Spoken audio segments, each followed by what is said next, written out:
नमस्कार, मैं हूं चुमकान। दिन भर की खबरों में सबसे पहले नजर आते हैं आज के मुख्य समाचारों पर।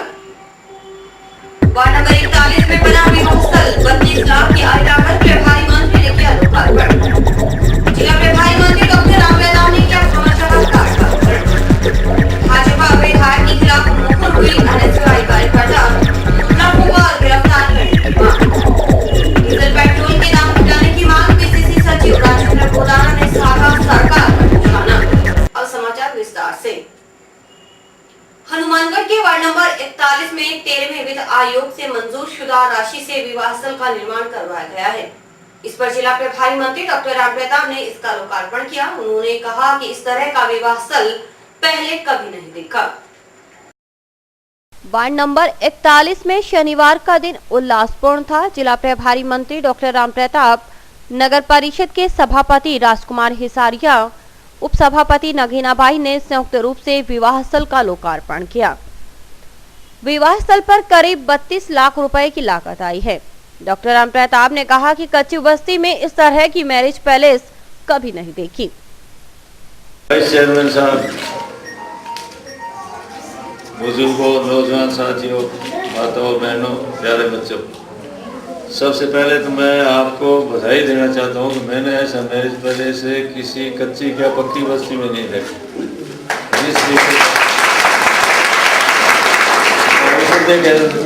लगाया था 32 लाख। सॉरी, मेरे को यही एक हड्डी उड्डी में नीचे 32 लाख रुपए लगा के चीज बढ़ाई है, बड़ी सुंदर बनी है। तो इसके आगे इतना लंबा चौड़ा पार्क है, हालांकि वो सही स्थिति में नहीं है, लेकिन जगह बहुत खुली है। तो चेयरमैन साहब से निवेदन करूंगा कि इसका स्वरूप जो मैरिज पैलेस का जब भी बनेगा, जब आगे पार्क बढ़िया बने, क्योंकि बारात वगैरह आए, रुकने के लिए, बैठने के लिए खुली जगह आराम से। तो उसमें एक चीज का ध्यान रखना पड़ेगा, पहले भिंतली का डेढ़ की लोग ले गया तो दूसरे लोग ले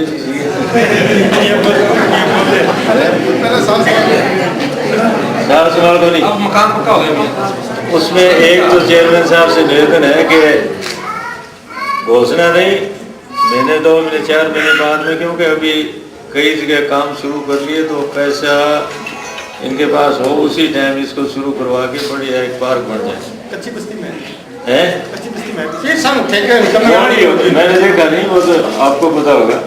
दूसरा एक मेरी इच्छा है, वो भी चेयरमैन साहब से निवेदन है कि वो जो चौक है अपना, जहाँ से एक वो सीधा बाईपास को सड़क बनाई है, उस सीधा आके 100 फुटी रोड को अगर जुड़ जाए, एक सोनी सड़क बन जाए, तो पूरा का पूरा आपका ये इलाका है, उसके लिए बहुत ही बढ़िया सड़क बन जाएगी। और साथ में सभापति राजकुमार हिसारिया ने कहा कि मैरिज पैलेस पर और खर्च करेंगे, बशर्ते कि उसकी देखरेख के लिए एक कमेटी का गठन हो। उन्होंने मंत्री के आग्रह को स्वीकार करते हुए कहा कि वे सड़क और पार्क निर्माण को भी प्राथमिकता देंगे। सबसे ये निवेदन है कि यहाँ पे एक समिति बनाई जाए जो इसकी सार संभाल करे, वरना ये पैसा लगाएंगे फिर खत्म हो जाएगा। ये पहले समिति बने, फिर पैसा लगाने की जिम्मेवारी मेरी हो। पूर्व पार्षद राजेंद्र चौधरी ने डॉक्टर रामप्रताप का खूब गुणगान किया। उन्होंने कहा कि डॉक्टर साहब को सुरेशिया से अधिक प्रेम है, यही वजह है कि वे रात को कच्ची बस्तियों में घूमते रहे हैं। चेयरमैन साहब के बारे में कैबिनेट सारा डॉक्टर साहब के दिवा, आप लोग 15 साल हो गए मेरे को डॉक्टर साहब के साथ जुड़े हुए, और जितना प्रेम मैंने डॉक्टर साहब के कच्ची बस्ती के लिए देखा, शायद डॉक्टर साहब अपने परिवार से भी उतना प्रेम नहीं करते होंगे जितना इस बस्ती से, और विशेषकर सुरेशिया के 5 वार्ड से करते हैं। रात को 2-2 बजे आपने देखा होगा कि डॉक्टर साहब 2000 की बात है, जब यहाँ पैरा लगता था, 2 बजे रात को उठ के जब अपने लोग आराम से सोते थे, डॉक्टर साहब इस बस्ती में घूमते थे कि हमारे कम से कम परिवार सुरक्षित रहे। बात एक यहाँ अभी थोड़े दिन पहले डॉक्टर साहब ने जैसे एक हॉस्पिटल बनाने की बात थी, तो डॉक्टर साहब से बात की, तो डॉक्टर साहब ने सबको इनकार करके कहा नहीं, ये तो कच्ची बस्ती में बनेगा। और डॉक्टर साहब की दया से वो हॉस्पिटल आपके कच्ची बस्ती में 100 फुट सड़क पे मंजूर हुआ है। मैं डॉक्टर जिला प्रभारी मंत्री डॉक्टर रामप्रताप ने नई कुंजा में आयोजित कार्यक्रम में भामाशाह कार्ड का वितरण किया। इस दौरान उन्होंने कहा कि भामाशाह योजना सरकार की महत्वाकांक्षी योजना है और महिलाओं के सशक्तिकरण को लेकर महत्वपूर्ण योजना है। जिला प्रभारी और जल संसाधन मंत्री डॉक्टर रामप्रताप ने शनिवार को नई खुंजा स्थित राजकीय उच्च प्राथमिक विद्यालय डबरवाला में आयोजित कार्यक्रम में स्थानीय लोगों को भामाशाह कार्ड का वितरण किया। कार्ड वितरण से पहले कार्ड के बारे में जानकारी देते हुए डॉक्टर रामप्रताप ने कहा कि भामाशाह योजना महिलाओं के सशक्तिकरण के लिए एक महत्वपूर्ण योजना है और इस योजना के लिए मैं मुख्यमंत्री वसुंधरा राजे का व्यक्तिगत तौर पर आभार व्यक्त करता हूं। डॉक्टर रामप्रताप ने कहा कि मुख्यमंत्री का ये ड्रीम प्रोजेक्ट है और मुख्यमंत्री की ये शुरू से ही इच्छा थी कि महिलाओं का सशक्त बनाने वाली योजना हो, लिहाजा इस योजना को शुरू किया गया। डॉक्टर रामप्रताप ने देसी अंदाज में बोलते हुए कहा कि इस कार्ड के जरिए महिलाओं को इतना सशक्त किया गया है कि चाहे गेहूं में मिल रही सब्सिडी हो या पेंशन या फिर परिवार के किसी बच्चे को मिल रही छात्रवृत्ति, सभी इस कार्ड के जरिए मिलेगी। यानी अब महिलाओं को वास्तविक रूप से सशक्त किया गया है। कार्यक्रम में डॉक्टर रामप्रताप ने नई खुंजा निवासी कृष्णा देवी, मधु, राजेश यादव, वर्षा गर्ग इत्यादि महिलाओं को भामाशाह कार्ड वितरित किए। जिला कलेक्टर पीसी किशन ने भामाशाह कार्ड की प्रशंसा करते हुए खुद का आई कार्ड निकालकर लोगों को दिखाते हुए कहा कि भामाशाह कार्ड तो मेरे आई कार्ड से भी सुंदर बना है। साथ ही कलेक्टर ने कहा कि सरकारी योजना का फायदा अब इस कार्ड के जरिए मिलेगा, लिहाजा सभी महिलाओं को यह कार्ड बहुत संभाल के रखना है। साथ ही भामाशाह योजना के बारे में विस्तृत रूप से महिलाओं को बताया गया। कार्यक्रम में नगर परिषद सभापति राजकुमार हिसारिया ने भामाशाह योजना को सरकार की महत्वाकांक्षी योजना बताया। उन्होंने कहा कि इसका फायदा सभी को उठाना है। कार्यक्रम में जयपुर से आए योजना विभाग के संयुक्त निदेशक आर.के. सिंह ने भामाशाह योजना और कार्ड के बारे में संक्षेप जानकारी दी।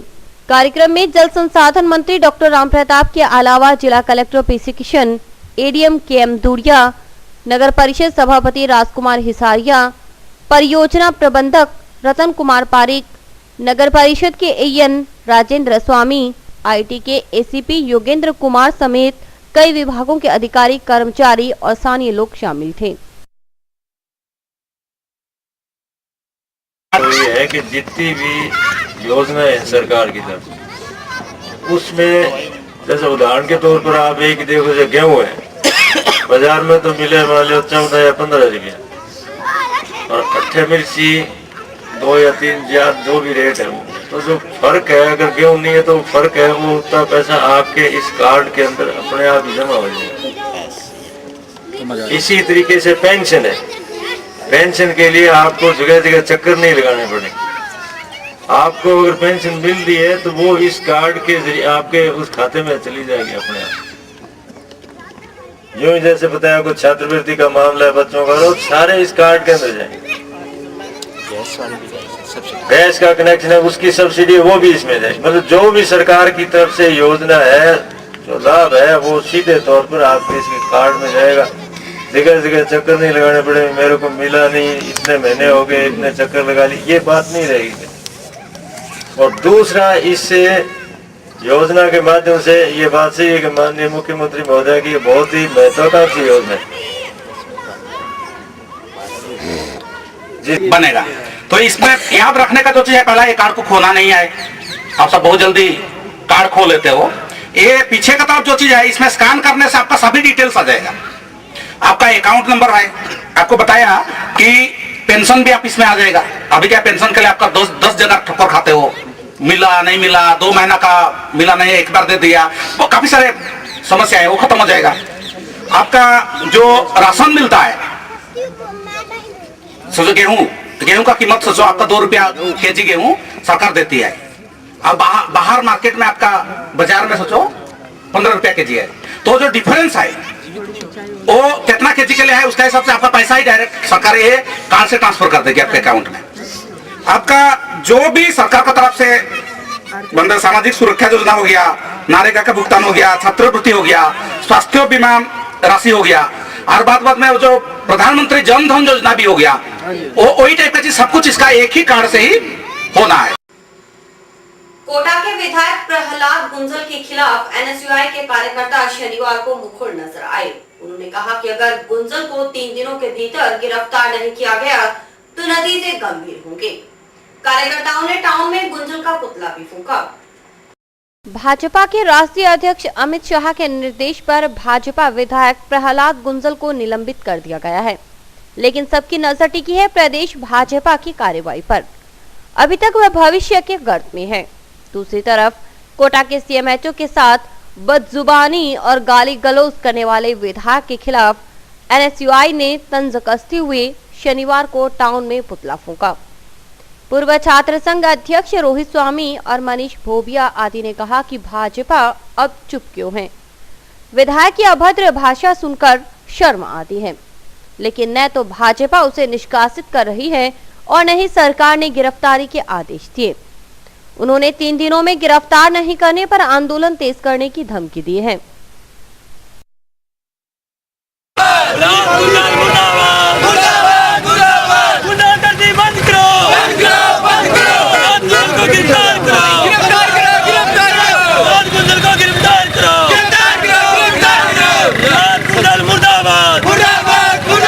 उसकी सीएमएचओ साहब को उन्होंने इतनी गंदी गंदी गालियां निकाली, इतना दुर्व्यवहार किया है जो कि हमारे फोन के अंदर व्हाट्सएप के अंदर हमने भी सुनी है। इतनी गंदी गालियां निकाली है। एक एमएलए विधायक होकर इतना गंदा बोलता है तो आम जनता के साथ क्या होगा। और इतना दबदबा उनके साथ जता रहे हैं और इसलिए हम उसका विरोध करें और उनका पुतला फूंके। अगर 3 दिनों के अंदर उनको गिरफ्तार नहीं किया तो हम उग्र आंदोलन करेंगे और बड़ा प्रदर्शन करेंगे। और हम ये प्रशासनिक अधिकारी जो जनता के सेवक होते हैं उनके साथ नाइंसाफी कर रहे हैं और उनका विरोध प्रदर्शन कर रहे हैं यहाँ। और एनएसयूआई की पूरी टीम, एनएसयूआई ने आज पुतला दिलाया, एनएसयूआई की पूरी टीम आज कॉलेज गेट के आगे उसका पुतला फूंका है। विधायक भाजपा के विधायक सुभाष प्रहलाद गुंजल है, उन्होंने सीएमएचओ साहब को गालियां निकाली है, जो दुर्व्यवहार किया है। अब भाजपा सरकार ने कहा था कि अच्छे दिन आएंगे, लेकिन वो इस तरह व्यवहार कर रही है। ये अच्छे दिन है तो ये अच्छे दिन हमें नहीं चाहिए। अब जल्दी से जल्दी उन्हें गिरफ्तार किया जाए। अगर उन्हें गिरफ्तार नहीं किया जाता है तो हमारी पूरी एनएसयूआई टीम पूरा विरोध प्रदर्शन करेगी और जो भी हानि होगी, खामियाजा होगा, उसके प्रशासन जिम्मेदार होगा। केंद्र सरकार ने पेट्रोल और डीजल के दाम घटाने की घोषणा की। उसके कुछ ही दिनों बाद राज्य सरकार ने वेट दरों में इजाफा कर रेट बढ़ा दिए। इससे हनुमानगढ़ में करीब 2 रुपए दाम बढ़ गए। प्रदेश कांग्रेस कमेटी के सचिव राजेंद्र गोदारा ने सरकार के फैसले की निंदा की और उसे किसान विरोधी बताया। राज्य सरकार ने पेट्रोलियम पदार्थों पर 4% वेट बढ़ाने का निर्णय किया है, जिससे हनुमानगढ़ में पेट्रोल और डीजल के दाम में करीब 2 रुपए बढ़ोतरी हो गई। प्रदेश कांग्रेस कमेटी के सचिव राजेंद्र सिंह गोदारा ने कहा कि सरकार किसान विरोधी नीतियां लागू करने पर तुली है। भारत सरकार के लिए और वसुंधरा जी की अगुवाई के अंदर इन्होंने राजस्थान में किसान, गरीब और गांव के विकास के नाम लेकर इन्होंने झूठा लारा देकर और उनका विकास करने के नाम पे वोट लिए, जबकि राज हासिल किया, लोगों ने खूब अच्छे वोट दिए, प्रचंड बहुमत दिया। उसके बाद में इनका असली रूप सामने आया। जो आज हमारा राजस्थान का किसान, सारे हिंदुस्तान का किसान हाहाकार कर रहा है, उसको यूरिया नहीं मिल रहा है, उसकी फसलों के भाव नहीं मिल रहे हैं। आज यूरिया के लिए जगह जगह उसको भटकना पड़ता है, उसकी गेहूं की फसलें खराब हो रही हैं, मुश्किल पिछली फसल उसकी बिकी नहीं और इसने किसी तरह करके गेहूं बोया और गेहूं की फसल यूरिया की कमी की वजह से खराब हो रही है।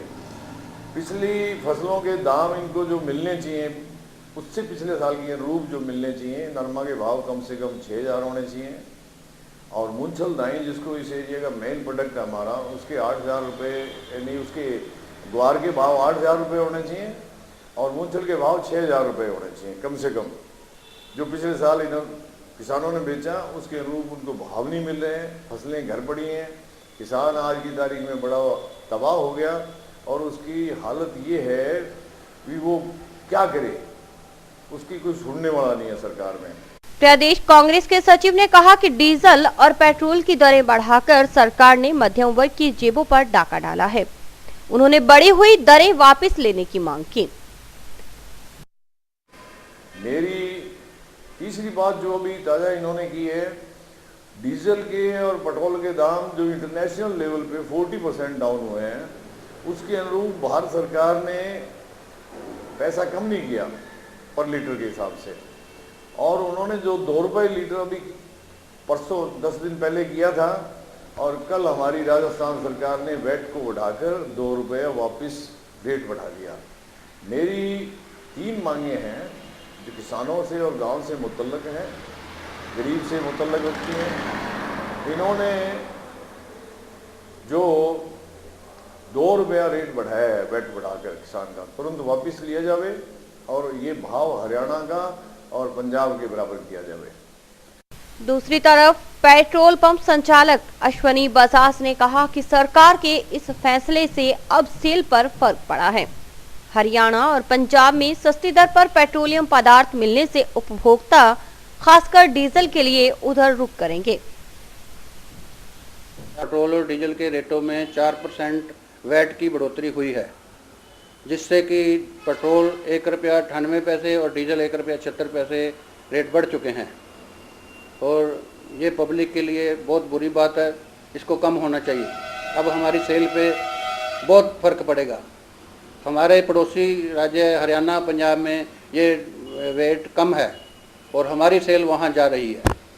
हमारा तो भूखे मरने की कगार पे आ गए हैं। उपभोक्ताओं में भी बढ़ी हुई दरों को लेकर नाराजगी देखी गई है। उनका कहना था कि सरकार का यह रवैया आमजन विरोधी है। परसों तो हमें बताया गया कि रेट कम हो गया है और आज 4% वैट लगा के उसको बढ़ा दिया गया है, तो हमें क्या फ़ायदा मिला बताइए? हम तो वहीं के वहीं रह गए ना। तो हमें तो ऐसी उम्मीद नहीं थी ये सरकार से कि इतना रेट घटा के और एकदम से फिर बढ़ाया जाएगा। तो हम तो यही चाहते हैं कि ये जो वैट प्लस किया गया इसको वापस लेस करके कम किया जाए जी। पेट्रोल के दाम मिनट मिनट पिछू ਵਧਾਏ ਜਾਂਦੇ ਆ। सरकार ने कल 4 रुपये घटा ਦਿੱਤੇ ਤੇ ਅੱਜ ਫਿਰ 2 रुपये ਵਧਾ ਦਿੱਤੇ। ਗੱਲ ਥੋੜੀ ਹੈ ਤਾਂ ਫਿਰ ਉਹ ਗੱਲ ਹੋਊਗੀ ਨਾ ਕਿ ਬਈ ਰੇਟ ਵਧਾਉਣ ਦਾ ਤਰੀਕਾ ਹੋ ਗਿਆ ਤਾਂ ਇੱਕ ਕਿ ਬਈ ਇਸ ਤਰੀਕੇ ਰੇਟ ਵਧਾਈਏ, ਪਹਿਲਾਂ 2 रुपये घटा दो बाद 4 रुपये ਵਧਾ दो। ਇਹ ਕਿ जनता ਨੂੰ पता नहीं लगता, जनता ਨੂੰ बेवकूफ बनाने वाली गल है। तो नगर परिषद के अधिकारियों ने जैसे कुछ परिवारों को बेइंतहा दर्द दिया, दर्द भी ऐसा जिसको कम करना मुमकिन नहीं। भट्टा कॉलोनी में वर्षों से निवास कर रहे परिवारों को बेघर करने का दर्द, दूसरे दिन भी उन लोगों की आंखों में आंसू बह रहे थे। ये है वार्ड नंबर 9 का वह क्षेत्र जहां पर शुक्रवार को नगर परिषद ने कब्जे हटाए थे। कब्जे भी करीब 40 वर्ष पुराने। बताया गया कि कोर्ट के आदेश पर कार्रवाई हुई, लेकिन जिला वक्फ बोर्ड के चेयरमैन इशाक खान ने इसे पूरी तरह नकार दिया। उनका कहना था कि कोर्ट के आदेश यहां पर लागू नहीं है, क्योंकि कोर्ट ने कभी यह नहीं कहा कि कच्ची बस्तियों में इस तरह कहर बरपाया जाए। उन्होंने आयुक्त पर जमकर हमला भी किया।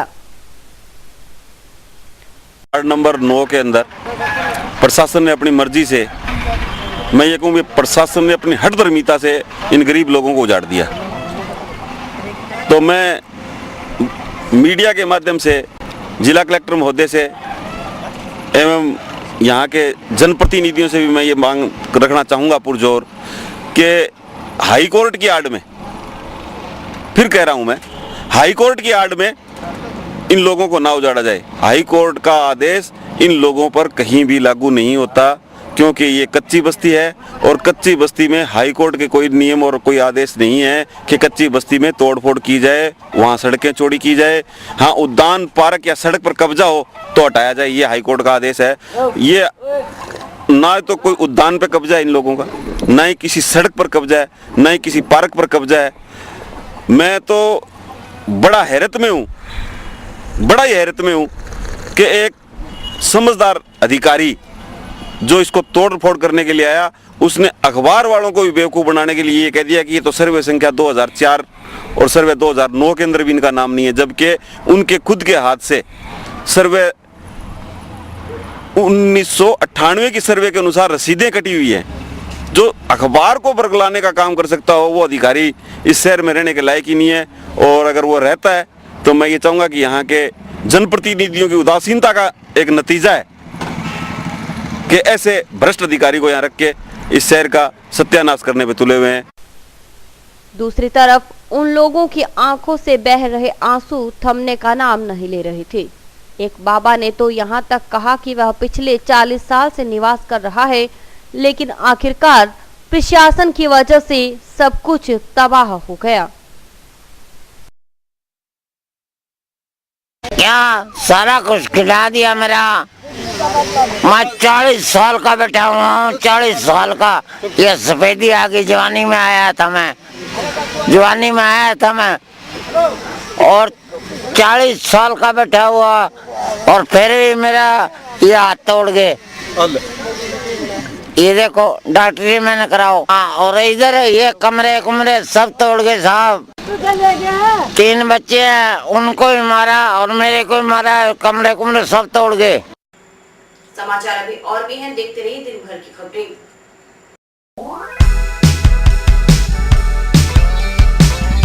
मीत कलेक्शन, एक complete gents wear showroom.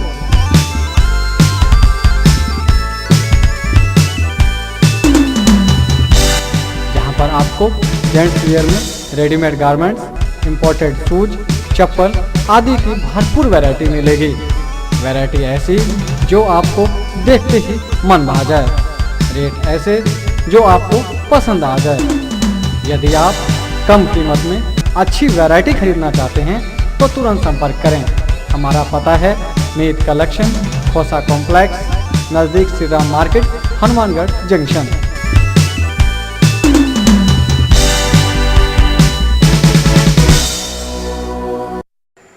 Bhamashah योजना के तहत वार्ड 24 से एनएम लॉ कॉलेज में नगर परिषद की ओर से शिविर लगाया गया। शिविर में लोगों से भामाशाह आवेदन लिए गए और बैंक खातों की पासबुक वितरित की गई। नगर परिषद की ओर से वार्ड 24 में लगाए गए शिविर के दूसरे दिन प्रधानमंत्री जनधन योजना के तहत बैंक पासबुक का वितरण किया गया। इन शिविरों में मौके पर ही आधार कार्ड बनाए जा रहे हैं और बैंक खाते खोले जा रहे हैं। यह शिविर 3 दिन तक लगाया जाएगा। भामाशाह का जो शिविर है आज एनएम लॉ कॉलेज के अंदर वार्ड नंबर 24 में लगाया गया था। ये जो कैंप जो है ये 3 दिन चलेगा। कल रविवार की छुट्टी होने के कारण ये अगला कैंप जो है सोमवार को लगाया जाएगा। इसमें हमने बैंक की जो कॉपियाँ हैं लगभग 250 कॉपियाँ वितरण की गई थी कल और आज तक। और अभी जो कुछ खाते खोल रहे हैं लोग जो बाकी बची थी। और इसमें हम वार्ड के सभी लोगों को कह रहे हैं कि इस भामाशाह योजना का ज़्यादा कार्ड बनवाएं, इसका लाभ उठाएं। Rajasthan college for higher education में 5 दिवसीय अंतर सदन खेलकूद और सांस्कृतिक प्रतियोगिता का आयोजन किया गया। प्रतियोगिता के पहले दिन सलाद सजाओ और हैंडबॉल प्रतियोगिता का आयोजन हुआ। शैक्षणिक गतिविधियों के साथ साथ गैर शैक्षणिक गतिविधियों का ज्ञान देने के लिए Rajasthan college for higher education में अंतर सदन खेलकूद प्रतियोगिता का आयोजन किया जा रहा है। प्रतियोगिता के दौरान छात्राओं ने आकर्षक ढंग से सलाद सजाया। इस दौरान उन्हें फिक्स टाइमिंग दी गई। वहीं कई तरह की खेलकूद प्रतियोगिताएं भी करवाई जा रही हैं। सैलेड बनाया है, सैलेड मेकिंग का आज कंपटीशन था। हम लोगों ने ये ब्रिंजल लेके, ग्रेप्स लेकर उनको पील करके और उनकी शेप दी है। ये पेंगुइन्स के शेप में बनाया है। हमने ओवरऑल ये एक पिकॉक बनाया और बीच का दिखाया है, उसमें ट्रीज हैं और ये घास है। इस टाइप से हमने पूरा अपना सैलेड का एक पूरी थीम रखी थी कि हमें बीच टाइप में दिखाना है, तो हमने वही सब इसमें दिखाया है। एक ट्री दिखाया है, फ्रूट से कट करके, एप्पल को कट करके डिजाइन बनाया है और कुकुम्बर से बोट बनाई है। विद्यालय में 5 दिवसीय अंतर सदन खेलकूद प्रतियोगिता एवं सांस्कृतिक कार्यक्रम का आयोजन इसमें किया जा रहा है। इस कार्यक्रम के तहत 4 सदन बनाए गए जिनमें विभिन्न प्रकार की खेलकूद प्रतियोगिताएं होगी और साथ ही सांस्कृतिक कार्यक्रम और अन्य गतिविधियां होंगी। इनसे विद्यार्थियों को सीखने का और उनकी नैसर्गिक जो प्रतिभा है उसको एक मंच मिलेगा। महाविद्यालय प्रशासन का यह प्रयास है कि जो विद्यार्थी हैं शैक्षणिक के साथ साथ गैर शैक्षणिक गतिविधियां हैं इनके माध्यम से अपने व्यक्तित्व में निखार लाएं। एनपीएस स्कूल के ऑडिटोरियम में नेशनल लेवल चेस चैंपियनशिप का आयोजन 25 से 28 दिसंबर तक होगा। इस चैंपियनशिप में भाग लेने के लिए बच्चों को शतरंज के दांवपेच सिखाए जा रहे हैं। शाह और मार के खेल में बच्चों को ट्रेन करने के लिए ऑर्बिटर भगवती प्रसाद लाइब्रेरियों में बच्चों को प्रशिक्षण दे रहे हैं। एनपीसी स्कूल के ऑडिटोरियम में 25 से 28 दिसंबर तक होने वाली पहली नेशनल लेवल चेस चैंपियनशिप के लिए जिले के बच्चों को शतरंज में ट्रेन करने के लिए ट्रेनिंग दी जा रही है। भटनेश शतरंज विकास समिति की अध्यक्षा कुसमाक्षी सोखल ने बताया कि बच्चों को ये ट्रेनिंग जयपुर से आए राजस्थान के एकमात्र अधिकृत ऑर्बिटर भगवती प्रसाद शर्मा द्वारा शहर में स्थापित लाइब्रेरियों में निःशुल्क दी जा रही है। 21 दिसंबर को शर्मा शतरंज की ट्रेनिंग जिला कलेक्ट्रेट सभागार में देंगे और 22 दिसंबर को पर्लिका की सार्वजनिक लाइब्रेरी में देंगे, जिसमें जिले का कोई भी बच्चा हिस्सा ले सकता है।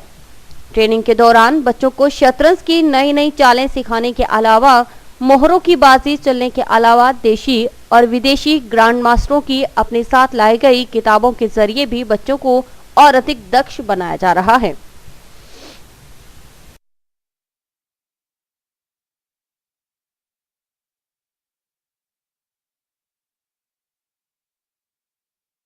और अभी वक्त है हेडलाइंस का।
के उपलक्ष्य में गुरुद्वारा भगत नामदेव से विशाल नगर कीर्तन निकाला गया। पंच प्यारों की अगुवाई में निकाले गए नगर कीर्तन में साधु संगत ने उत्साह के साथ भाग लिया। गुरुद्वारा भक्त नामदेव से विशाल नगर कीर्तन निकाला गया। पंच प्यारों की अगुवाई में निकाले गए नगर कीर्तन में गुरु की पालकी को आकर्षक ढंग से सजाया गया। शब्द कीर्तन करते हुए नगर कीर्तन गुरुद्वारा से रवाना होकर शहर के मुख्य मार्गों से होकर गुजरा। श्याम सिंह कॉलोनी में नगर कीर्तन में शामिल साध संगत के लिए लंगर का आयोजन किया गया। कड़ाके की ठंड के बावजूद नगर कीर्तन में काफी संख्या में साध संगत ने भाग लिया। इस अवसर पर संगत में उत्साह देखते ही बन रहा था। नगर कीर्तन का शहर में कई जगह स्वागत किया गया। रविवार को गुरुद्वारा भगत नामदेव में चल रहे अखंड पाठों के भोग डाले जाएंगे और दीवान सजेंगे। इसी के साथ संत समागम होगा और बाहर से आए रागी राडी जत्थे गुरु इतिहास का बखान करेंगे। इस अवसर पर गुरु का लंगर अटूट बरतेगा।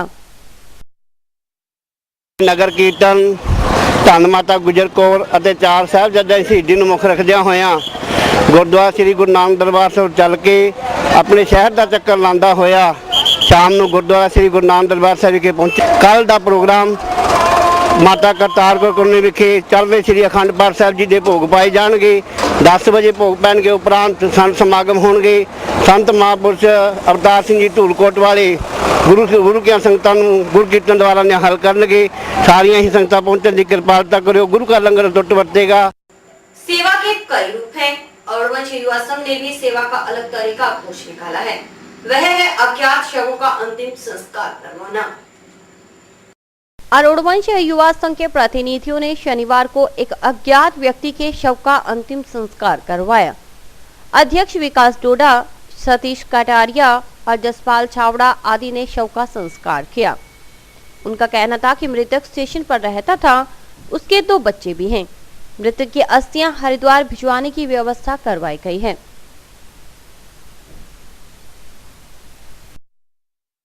युवा संघ रोडवंश के द्वारा एक गरीब परिवार की लाश का अंतिम संस्कार किया गया, जो कि हमें हॉस्पिटल से पुलिस की सूचना द्वारा प्राप्त हुई थी। ये dead body junction railway station के ऊपर थी। काफ़ी टाइम से बुजुर्ग वहीं रह रहा था। इसके 2 बच्चे भी हैं छोटे छोटे, जो कि साथ ही आए हैं। इसको हम अपने सहयोग से रोडवंश परिवार की ओर से इसका पूरा हिंदू रीति रिवाज के अनुसार से क्रियाक्रम करके अंतिम संस्कार करवा रहे हैं और इसकी अस्थियों को विसर्जित करने के लिए शाम को हरिद्वार भी भेजा जाएगा। और इसी के साथ समाचार समाप्त हुए। रोजाना देखते रहिए समाचार। नमस्कार।